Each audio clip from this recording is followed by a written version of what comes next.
Gal galėtumėte save pristatyti? Sveiki, aš esu Dovilė, atstovauju Lietuvos negalios organizacijų forumą ir turiu savo gestą, kurį man davė kurčiųjų bendruomenė. Tai mano gestas būtų.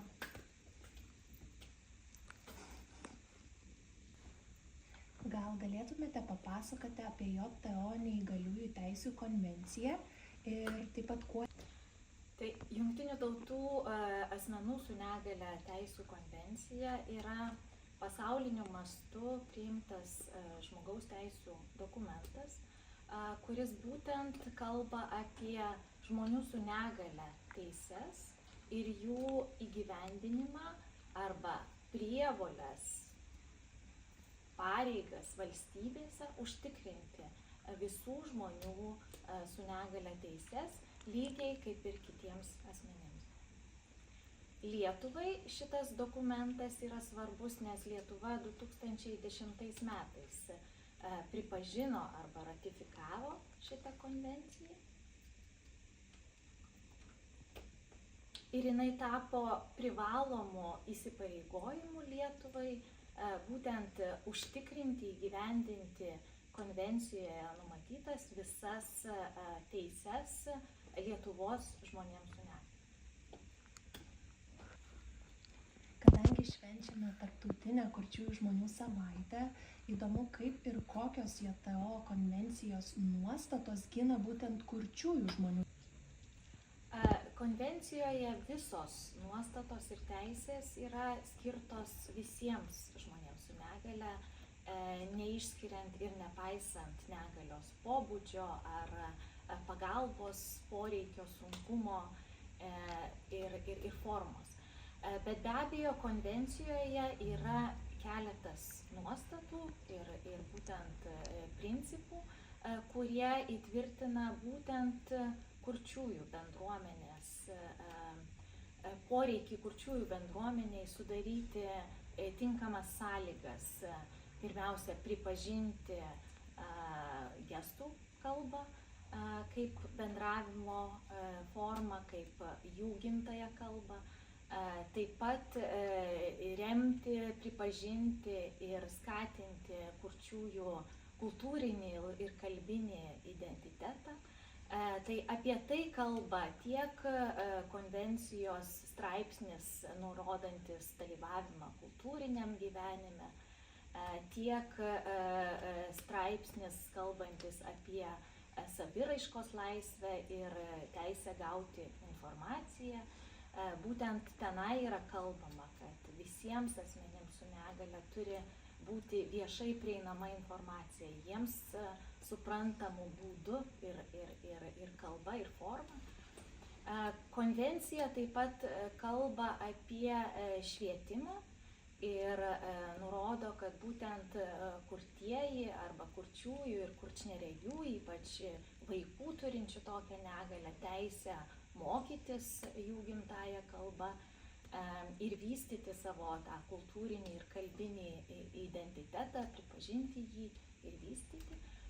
Na ir turbūt dar viena labai svarbi prieinamumo, informacijos prieinamumo teisė, 9 straipsnis konvencijos, kuris irgi nurodo visą informaciją pateikti bet kokiai negaliai, šiuo atveju kurčiųjų bendruomeniai, priimtiną formą, tai yra gestų kalba. Norėčiau paminėti, kad konvencijos 8 straipsnis, kuris kalba apie visuomenės švietimą, irgi yra svarbus, nes tenai valstybė įpareigojama apskritai šviesti visuomenę apie visų žmonių su negale poreikius, jų teisės, jų galimybės ir gebėjimus. Ir todėl būtent šituo straipsniu remiantis apskritai mūsų visa Lietuvos visuomenė turėtų būti supažindinta, pripažinti ir gerbti kiekvieno žmogaus su negale, įskaitant ir kurčiųjų bendruomenės teises, jų poreikius ir be abejo tą kultūrinį identitetą. Kaip vertinate dabartinę kurčiųjų teisių situaciją Lietuvoje? Na, turbūt galima pasakyti, kad bendrai per pastaruosius turbūt pastarąjį dešimtmetį apskritai kito ir į gerąją pusę kito visa negalios politika ir negalios asmenų su negalia teisių užtikrinimas Lietuvoje.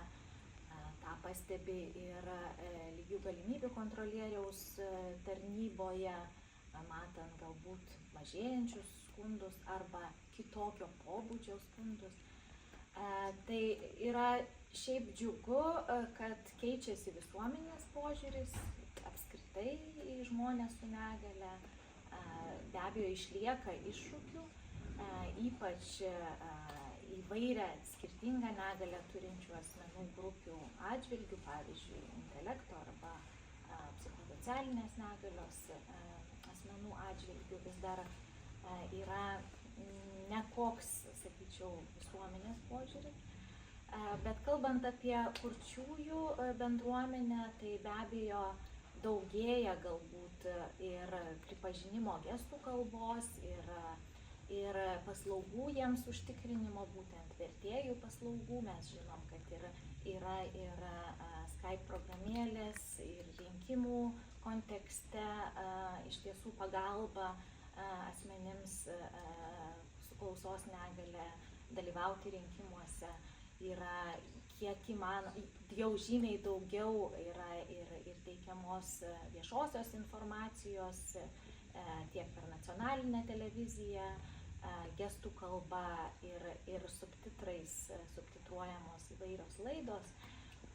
Bet bendrai kalbant, tai be abejo turbūt kurčiųjų bendruomenė ir yra svarbiausia ta tinkamos ir laiku informacijos, viešosios informacijos gavimas ir turbūt tos situacijos tiek COVID-o, karantino metu, tiek ekstremalių situacijų, pavyzdžiui, karo Ukrainoje arba kitų stichinių nelaimių arba ekstremalių situacijų atveju yra labai svarbu, kad tinkamai ir laiku būtų pateikiama ta informacija. Tai be abejo, to dar trūksta, bet iš tiesų Lietuvoje jau darome tikrai nemažai žingsnių, kad ta informacija būtų pasiekiama kurčiųjų bendruomenė jiems priimtina forma. Ir čia aš kalbu ir apie įstatymų priėmimą, ir apie prievolę arba pareigą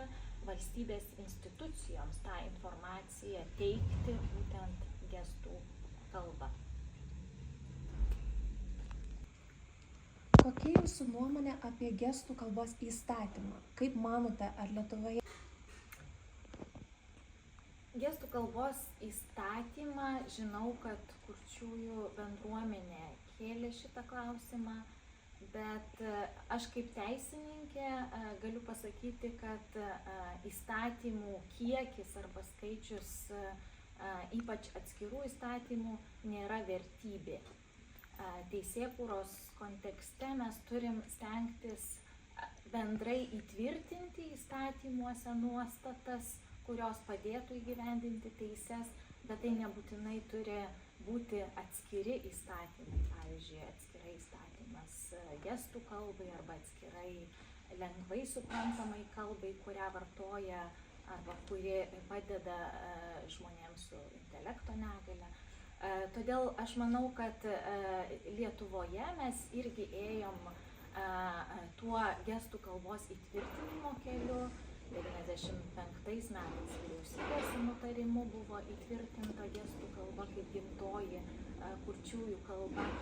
Ir dabar naujajame asmens su negale teisių apsaugos pagrindų įstatyme, labai ilgas pavadinimas, bet iš tiesų naujausiame šitame įstatyme tikrai atsirado daug nuostatų. Pirmiausia, pristatoma lietuvių gestų kalba kaip gimtoji kurčiųjų kalba. Yra atskiras straipsnis, 6 šito įstatymo straipsnis, bendrai kalbantis apie kurčiųjų kalbą, gestų kalbą ir kultūrą, ir jos vertybinį, ir jos puoselėjimo, ir paslaugų ir pagalbos kurčiųjų bendruomeniai, pasinaudojant gestų kalbos vertimu privalomumą. Taip pat šitame straipsnėje yra kalbama apie nemokamą būtent tokių paslaugų gavimą kurčiųjų bendruomeniai. Ir taip pat perkeliamos ir konvencijos nuostatos apie būtent saviraiškos laisvę ir informacijos gavimą būtent kurčiųjų bendruomeniai, kurčiųjų neprigirdžiančiųjų bendruomeniai pasirinkta kalba, tai būtent gestų kalba. Todėl aš iš tiesų manau, kad ne tiek svarbu atskiras įstatymas, kiek yra svarbu iš tiesų pagrindinių nuostatų įtvirtinimas įstatyminis ir jų be abejo įgyvendinimas kasdienybėje. Ką palinkėtumėte Tarptautinės kurčių žmonių savaitės proga? Turbūt pirmiausia, ką noriu palinkėti ir pasidžiaugti, tai būtent kurčiųjų bendruomenės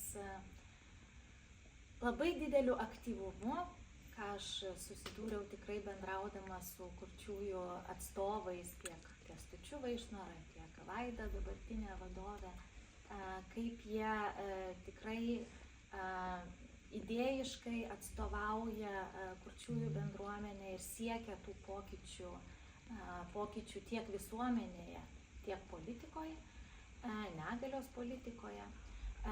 Ir būtent per tą pažintį su kurčiųjų bendruomenės atstovais aš tikrai ir pati asmeniškai supratau tą didžiulę svarbą kultūros ir kalbinės šitos bendruomenės, kalbinio identiteto ir kultūrinio tapatumo.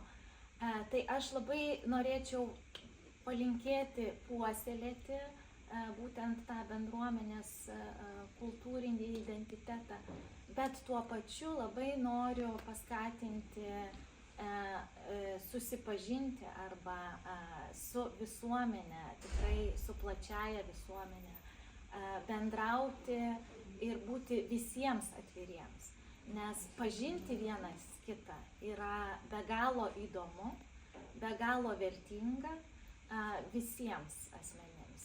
Ir aš labai tikiu ir noriu palinkėti, kad ir kurčiųjų bendruomenė iš tiesų neužsidarytų, o kaip tik ir savo vertybės skleistų, bet tuo pačiu ir mokytų mus ir mokytųsi iš visuomenės to tokio bendro buvimo. Ir čia yra tada svarbu ir lengviau būtų ir kalbėti ir apie apskritai įtraukumą visuomenėje, apie visų dalyvavimą lygiais pagrindais. Tai labai sveikinu jūsų bendruomenę. Ir labai dėkoju už tas vertingas pamokas, kurias pati išmokau iš jūsų ir tikiuosi, kad jūs jų mokysit ir visą visuomenę. Tai ačiū labai.